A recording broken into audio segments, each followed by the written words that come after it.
What's up with the Pope now? The Pope's saying that hell doesn't exist? Excuse me, can I make a bunch of fucking chair sounds now that you're talking? The fuck were you doing over here? I'm trying to make a goddamn point. You were talking for a while. You sound like a fucking Home Depot. Are you making a bookcase? What the fuck is going on? I'm trying to relax here. You're talking forever. You're not even turning or including me. You're all in love with Duncan again. You don't even look at me. What do you mean again? When did you fall out of love with me? I'm trying to get comfortable. What, you fell out of love with me? No. You fell out of love with me! Making a bookcase. Dan, you noticed those? I didn't notice those chair sounds. Oh, really? I didn't either. Yeah, I did. Oh, you did? Yeah, I know you were doing them. You're like on the fucking vowels of my words. Like, yeah, you're like a monkey. You're a naughty monkey. Well, don't invite me anymore, and you'll be the happiest person in the world. Please, I can't. Please do the show. Spencer's not going to be here tonight. Davis is going to be. Would you please? Please, everybody loves you. Come on, please. That conversation never happened. He's making this up. I didn't know. I walked to the door and I found out Spencer wasn't here. Wait, Jeff wasn't here. Dan, I'm just going to read the text you sent me. Please. This is a text from Dan. Please, will you please do the show? Spencer isn't going to be here. Will you please? Come on. Please. Everyone loves you. Oh, please. Jesus Christ. Come on. You guys, look, it's MC Gun Control. What's this? Yo, it's me, MC Gun Control. I'm a repeat character. Well, now you are. This is the second time you showed up. Give me a beat. I'm gonna rap about gun control. Yo, gun control. MC, gun control. Guns. Awareness of guns. Gun control. Awareness. A lot of lethal weapons in the world. The AR-15 can kill 30 people per second. It's a very, very expensive military-grade weapon. I'm MC Gun Control.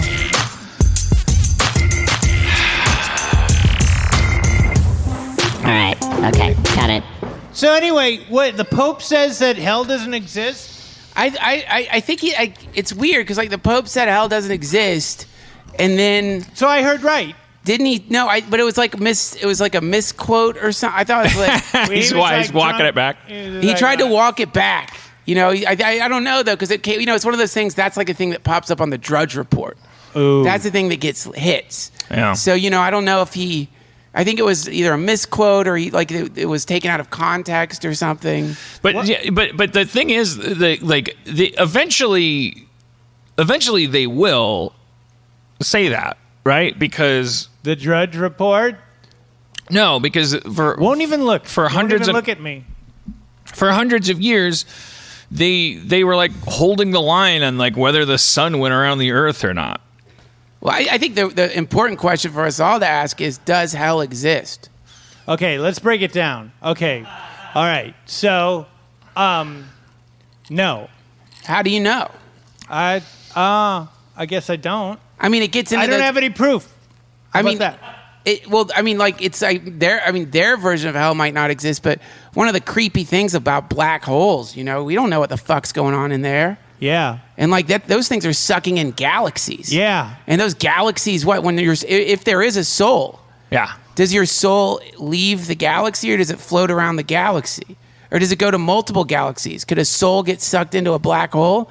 My point is, is there some point of maximum soul compression where you would be sentient but eternally in some infinite blackness? I think because your soul doesn't have mass, it's not accountable to the laws of speed of light and time. So your soul, if there is such a thing, if your consciousness is a field that exists independently of your organ that kind of is representing it corporally, then upon death, it's possible that your soul will experience infinity. Because time stops being in time, and then it's possible that that's not like a fun thing for a soul. That's like being locked in a box because that's why the universe started, is because God, which was all of us and everything, was like locked in nothingness and no time, and was like, I gotta get out of here, which is what you do when you're a kid and your brother puts you in a cupboard. Like, you experience the same panic, whereas a rabbit would just hang out. It would just go, I guess I'm locked in a cabinet. But sentience makes you claustrophobic, because you go, I can't just be nothing, and you freak the fuck out, and then and you start thinking about everything, and then you're like, get me out of here. You throw a tantrum, and that's your piece of the Big Bang, which means that possibly when you die, hell may be the only thing that happens, which is simply you returning to the state of the universe before it existed, and but with that one little thing of you want to be, but you can't. Osho, that's directly quoted from Osho. Really? That's part of it, and then the other part of it is hell certainly exists on planet Earth. I mean, people become their own black holes, and they get so compressed into themselves that every breath is a living hell. So you end up so that happens too. So when the Pope says hell doesn't exist, it's like a time when I think I kind of disagreed with the Pope. I mean, maybe if he meant it, it's like, well, you must mean like the fire pit thing, probably. But certainly like people suffer so deeply on this planet. Right. It'd be cool if he said, sorry, I meant hell doesn't exist underneath the earth when you die. I meant hell exists on Earth, and I know where it is, and we have to go fight them. And then he let us. That would be amazing. And the fucking Lord of the Rings score started. Oh, and what a great war! That'd be so that cool. Would be so Wouldn't it be great. cool to be part of just that'd be a good war? A war on hell? Do you know how happy we'd be? Airstrikes against hell? Why it would be cool right up until that? the fighting part. Like, it would be fun just walking there, right? Like, you were walking part of a big line. Because the worst case scenario is you'd get tired and be left behind. Big deal. You'd be like, whoops, guess I won't make that war we're headed to. But in the meantime, you'd feel like I always wanted to be like a migrant bird. Like, you're just like, you'd have that togetherness. You'd be part of a big caravan. Hey, where are you guys going? We're walking to hell, and we're going to fight all the boogans. And then you just walk, and you got your knapsack and your marshmallows and your sword. You wanted to be a migrant bird? Like, dare to dream, man. I wanted to be a firefighter. A migrant bird. Well, it's cool. Danny, what are you going to be when you grow up?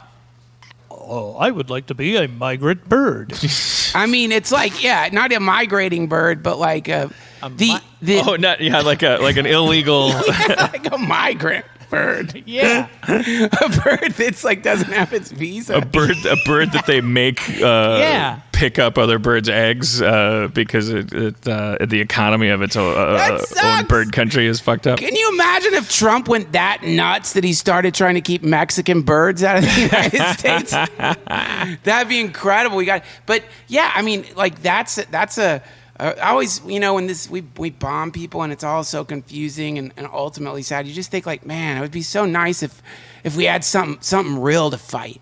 Like, we've got all these great weapons and nothing's black or white, and it's always so confusing. But how glorious would it be, man? Just if Trump came out and he's like, we have found the gateway to hell. Yeah. Here's the videotape of it. Look, and here. it's him peeing on a prostitute's mattress.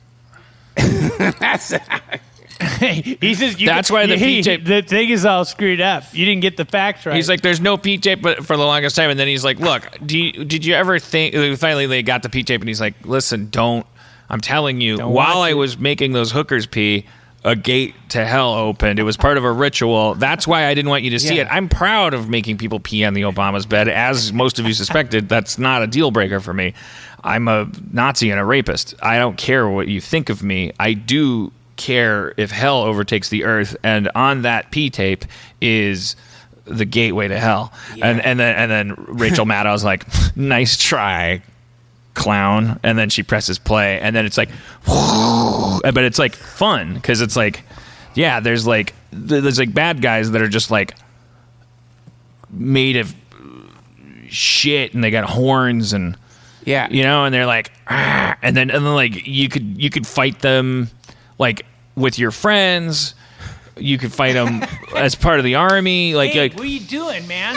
The shit people are down the street. Yeah. Come over. They have horns. You could choose if you wanted to be like a guerrilla fighter, like street to street, or just like hang out with your friends and like because it's just reality versus hell. So it's like not there's an army version, but it's for people who enjoy that kind of thing. Well, that's one of the satanic aspects of war, isn't it? Is that it's like it takes exactly what people want to do, which is to build stuff together and blow things up and set things on fire and have fun together and survive together. And then it takes that thing and transforms it into a bond. Like nothing is more bonding than being going out into a stressful situation with your pals. People want to have a mission. They like going camping. They like building things. I don't. You don't like camping? Ask me again. Do you like camping? No. You went on a bad camping trip. What? You just went on a few bad camping trips. All of them. I don't. Why would I? How many camping trips have you gone on? I don't remember because I try to block them out. Come on, you can remember. That's ridiculous. How many camping trips? You got to think back. Like with it under 10 or over 10? Under 10. See, you went on some bad trips. Yeah, and they were all with your parents, and you were 10, and you were. All right. Let's go on a camping trip. That would be fun. That's the next version of Harmontown. Deep in the fucking the forest. Just Dan and me. Hunting. No hunting. I don't hunt. But the irony should be we should dress the set for as like a camping site, like in a sitcom, and then we try to have like a campfire, and then the ultimate irony is because the fire marshal shut us down, the whole fucking stage goes up in flames. Do you think that there would be at least a couple of like happy firemen? Like there would be like a sense of like, I told you. Yeah. As they're dragging your charred corpse out, they're like, we tried to save you. Yeah, but they saved us from the audience. I mean, the audience didn't start us on fire. I mean, really, if like you knew that you were in a simulator, you're going to live forever, you get to repeat everything, wouldn't in one of those versions, the last Harmontown, be you self-immolating? I don't know. I think it would have to be at least one. Oh God! I mean, At that would least. just be incredible. That could save the world. Dan. I'd have to fix a I'd have lot to of have problems. massive guarantees about that not being the end, and also like ouch. Regardless. Well, I mean, there's morphine. There's ways we could prop your body up, make it seem like you're awake. True. Use some kind of scarecrow. You run a studio, man. There's got to be a way to like get the props to hold you up. Get Tycho to animate that. You animate the flames on you with Tycho. He can do it. Him and Bubbles. And Tycho's animating Bubbles. He can animate you emulating yourself. or I don't know, man. I mean, I'm not suggesting self-immolation, but like if you think in terms of like badass ends of podcasts or series, That would be really smart. that'll spread all around the world. Yeah. You know, it'd be cool is that in the comment section underneath the YouTube video, you'd be 5 comments in before someone commented, looks like we need to legislate fire control. And then the whole thing would just turn into people arguing about guns. Under my fucking burning death on YouTube. Like immediately, just like every YouTube video, I was just like, oh, it's a girl that balanced a spoon on her nose, and then five comments down, somebody goes like, maybe that spoon should be given to Syria, and then like, and then everyone just like, what are comment sections for? Anyways, no, that's one of the things people are worried about with AI. Is it's just gonna like eternally destroy? They're going to get rid of the comment section. It's going to embed itself into all comment sections, and it's We're not not going to be able to comment on the section. It'll just always just be like some kind of chaos running through that dialogue forever. I don't know, man. It's really, really interesting.